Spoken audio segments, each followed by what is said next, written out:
Funding हो रही है, उन पर अब योगी सरकार की कहीं ना कहीं नजर पड़ गई है। लगभग यूपी में ऐसे 4000 ऐसे मदरसे बताए जा रहे हैं जिस पर योगी सरकार जो है उसकी जांच एक बार दोबारा कराएगी। इसके लिए बाकायदा एसआईटी की गठित कर दी गई है। योगी सरकार जो है वो अब मदरसों से टेरर फंडिंग की जांच के लिए एसआईटी बना दी गई है। एसआईटी सबसे पहले नेपाल सीमा पर बने मदरसों की जांच करेगी। ये बड़ी खबर निकल कर सामने आ रही है। बता दें कि पिछले 2 दशकों में बने मदरसों की जांच की जाएगी कि आखिर इनका फंडिंग कहां से होता है। जिन मदरसों को विदेशों से पैसा मिल रहा है उन पर भी जांच होगी। प्रदेश में ऐसे 8000 अवैध मदरसे बताए जा रहे हैं। 4000 से 8000 के बीच के मदरसे हैं। पूरे प्रदेश में 24000 मदरसों में 16000 पंजीकृत है और 8000 जो अवैध बताए जा रहे हैं। नेपाल सीमा पर बांग्लादेशी और रोहिंग्या के जमावड़े के साथ मदरसों की जो है वो अवैध फंडिंग का मामला सामने आया, टेरर फंडिंग का मामला सामने आया, जिस पर अब योगी सरकार की नज़र पड़ गई है। बताया जा रहा है कि योगी सरकार जो है वो मदरसों के टेरर फंडिंग की जांच के लिए एसआईटी गठित कर दी गई है और एसआईटी की टीम जो है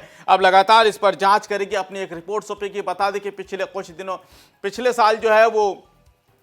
मदरसों की जाँच भी की गई थी, जहाँ पे कई ऐसे मामले थे, कई ऐसे जांच थे जिसका खुलासा हुआ था। लेकिन अब जो है ये बड़ी खबर निकल कर सामने आ रही है कि अवैध मदरसों की जो है वो जांच करेगी योगी सरकार। इसी खबर पर ज्यादा जानकारी के लिए हमारे साथ लखनऊ से अश्वनी जी जुड़े हैं। जी अश्वनी जी, अब योगी सरकार जो अवैध मदरसों की जांच करेगी? बिल्कुल निश्चित तौर पर देखिए, जिस तरीके से नेपाल से सटे जो इलाके हैं वहां पर मदरसों में अवैध फंडिंग की बात सामने आई। इसके पहले कहा गया था कि विदेशों से पैसा इसमें लगाया जा रहा है और बाकायदे इसमें जो है टेरर फंडिंग के नाम से पैसा आ रहा है और इसको लेकर कई बार आईबी की तरफ भी रिपोर्ट दी गई थी, जिसको लेकर योगी सरकार काफी सख्त नजर आ रही है। और ये कहा जा रहा है कि जो करीब 4000 से ज्यादा जो अवैध मदरसे हैं उस पर ये कार्रवाई होगी। इसके लिए बाकायदे इसके लिए एसआईटी की जो टीम है वो तैयार कर दी गई है और एसआईटी की टीम इस पूरी जांच करेगी। लगातार अवैध मदरसों को लेकर सवाल खड़े हो रहे थे और जो इस विभाग के मंत्री हैं दानिश आजाद अंसारी, इनका भी यही कहना था कि सरकार लगातार लिस्टिंग करी। इससे पहले मदरसों की शिक्षा को लेकर एक जांच की गई थी कि किस तरीके से वहां पर शिक्षा की जा रही है और उसके साथ साथ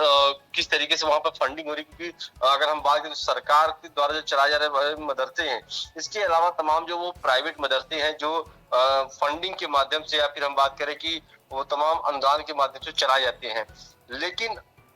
ये कहा जाता है कि जो खासतौर पर लखीमपुर से लेकर गोरखपुर तक जो इलाके हैं, जो खासतौर पर जो नेपाल से सटे इलाके हैं, वहां पर जो विदेशी पैसे के आने की बात सामने आई है। क्योंकि जब उनसे हिसाब किताब दिया गया तो वो तमाम मदरसे इसकी कोई डाटा नहीं दे पा रहे थे, न तो कोई सामने जानकारी दे पा रहे, जिसके चलते सरकार को शक हुआ कि इन सभी मदरसों में टेरर फंडिंग जो है वो की जा रही है और अवैध तरीके से मदरसे चलाए जा रहे हैं। बाकायदा इसमें जो नियमावली है या फिर हम बात करें एनसीईआरटी पैटर्न की जो पढ़ाई की बात सामने आई थी कि मदरसों में एनसीईआरटी पैटर्न पर पढ़ाई की जाएगी, वो तमाम चीजों को वहां पर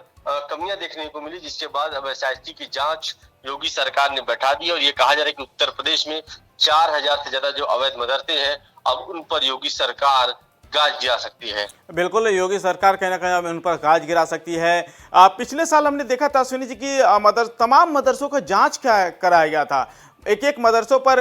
टीम गई थी, प्रशासन की टीम, शासन की टीम, और उन्होंने बाकायदा एक एक मदरसों को खंगाला था। बिल्कुल निश्चित तौर पर देखिए, अगर हम बात करें तो जो सरकार द्वारा 24000 से ज्यादा जो मदरसे हैं जो पंजीकृत हैं, उनमें से ये देखा जा रहा है कि सरकार के द्वारा जो व्यवस्थाएं दी जा रही है या फिर जो शिक्षा की बात सामने आई थी कि जो एनसीईआरटी पैटर्न या फिर हम बात करें कि आप नई तकनीक के द्वारा कंप्यूटर की पढ़ाई की बात सामने आई थी कि सरकार द्वारा जो योजनाएं चलाई जा रही क्या उसका बाकायदा वहां पर पालन हो रहा है या जो वहां पर पढ़ने वाले मदरसों में छात्र हैं क्या उनकी उचित व्यवस्था है। इन तमाम चीजों को लेकर और इसके साथ ही जो तमाम अवैध या हम बात जो प्राइवेट तरीके से जो पंजीकृत नहीं है जो मदरसे चलाए जा रहे हैं अनुदान के नाम पर, क्या उनकी क्या हालात है, उनको किस तरीके से वहां पर पैसा आ रहा है, किस तरीके से वहां की व्यवस्था, इस तमाम चीजों को लेकर सरकार ने बाकायदे इसके लिए सभी डीएम को निर्देश दिया है कि उनके जनपदों में चलने वाले जो मदरसे हैं उसके लिए बाकायदे एक लिस्ट तैयार किया जाए। साथ ही जो मदरसे पंजीकृत नहीं है उनको बाकायदे पंजीकृत करा लिया जाए ताकि जो सरकारी अनुदान मिलता है उसका उनको लाभ मिल सके। इन तमाम चीजों को लेकर सरकार बहुत पहले से तैयारी कर रही थी कि सरकार को कहीं ना कहीं शक था कि ये जो तमाम अवैध मदरसे चलाए जा रहे हैं इसमें बाकायदे विदेशी धन आने की बात कही जा रही थी कि तमाम जो विदेशों से पैसे हैं वो आते हैं और ये कहीं ना कहीं एक गलत दिशा में जो मदरसों में जो पढ़ने वाले छात्र हैं उनको गलत दिशा में यहाँ पर ट्रेनिंग दी जाती है। तो इन तमाम चीजों को लेकर सरकार पहले से ही इन तमाम चीजों पर नजर बनाई हुई थी और ऐसे में अब कहीं न कहीं चिन्हित कर लिया गया और खासतौर पर ये बताया गया है कि जो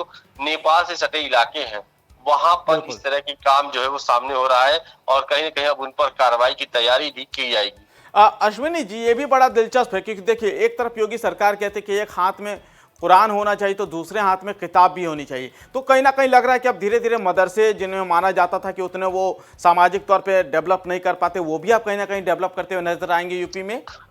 बिल्कुल निश्चित तौर पे देखिए सरकार लगातार अगर हम बात करें मदरसों के पाठ्यक्रम को लेकर, क्योंकि जो दीनी किताबें होती है वो तो पढ़ाई नहीं जाती हैं, लेकिन इसके साथ ही सरकार चाहती है कि जो चाहे वो सामान्य स्कूलों में पढ़ाने वाले जो किताबें उनकी भी जानकारी उनको हो, ताकि मदरसे के निकलने के बाद जो बच्चे हैं वो आगे की पढ़ाई अपनी बेहतर तरीके से कर सके और अपना रोजगार कर सके। इसके लिए सरकार ने पूरी तैयारी की, इसके लिए एनसीईआरटी पैटर्न पर जो पाठ्यक्रम को शामिल कराया गया। इसके साथ ही कंप्यूटर शिक्षा अनिवार्य किया गया कि मदरसों में पढ़ने वाले बच्चों को कंप्यूटर की भी जानकारी दी जाएगी ताकि आधुनिक समय के साथ मदरसों में पढ़ने वाले बच्चे भी चल सके।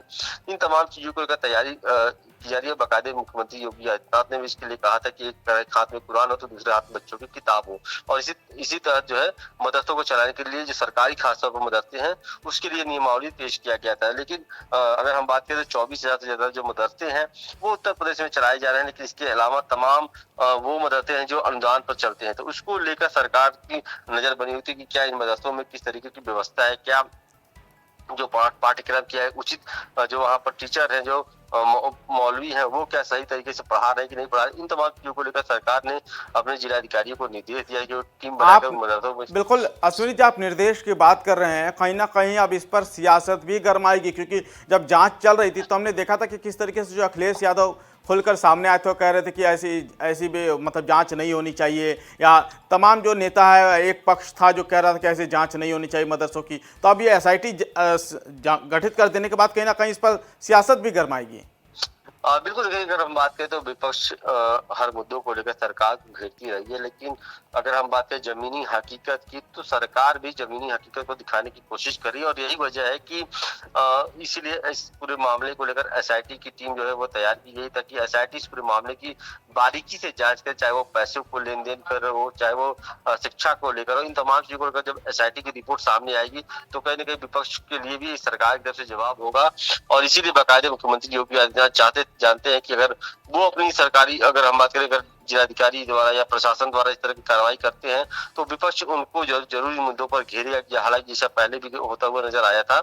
और इसीलिए बाकायदे मुख्यमंत्री योगी आदित्यनाथ इसके लिए एसआईटी टीम गठित कर। अश्विनी जी, ये भी जानना चाहेंगे कि आखिर ये एसआईटी कब तक रिपोर्ट अपना सौंप देगी या कैसे जांच करेगी, क्या कुछ है, जरा प्रोसेस बता सकते हैं क्या कि आखिर कब से जांच होगी और कब तक रिपोर्ट सौंपी जाएगी? टीम की बात करें तो एसआईटी टीम की तरफ से जो उनके अधिकारी हैं उनके द्वारा ये कहा गया कि बहुत जल्द इस पर अब कार्रवाई की जाएगी, क्योंकि सरकार की तरफ से निर्देश मिल चुका है और जो 4,000 से ज्यादा जो मदरसे हैं उनको चिन्हित भी कर लिया गया है, तो इसीलिए अब बहुत जल्द इस पर कार्रवाई की जो प्रक्रिया है वो शुरू होगी। हालांकि एसआईटी के अधिकारी द्वारा ये कहा गया कि वो पूरी रिपोर्ट जो है वो तैयार कर रहे हैं, और रिपोर्ट तैयार करने के बाद वो सरकार के सामने पेश करेंगे, उसके बाद सरकार फैसला लेगी कि इस पे क्या आगे कार्रवाई करनी है। ठीक, बहुत बहुत शुक्रिया अश्विनी जी, इस खबर पर अपनी नज़र बनाए रखे। तो अब योगी सरकार जो है वो अवैध मदरसों पर या उन मदरसों पर उनकी नज़र पड़ गई है जो कि अवैध बताए जा रहे हैं, जहाँ पे विदेशी फंडिंग का मामला सामने आया है। ये खास करके उन मदरसों का जिक्र किया गया है जो बांग्लादेश, जो नेपाल की सीमा से सटे हुए हैं, और उन मदरसों की जांच की जाएगी। एसआईटी उसके लिए बाकायदा गठित कर दी गई है।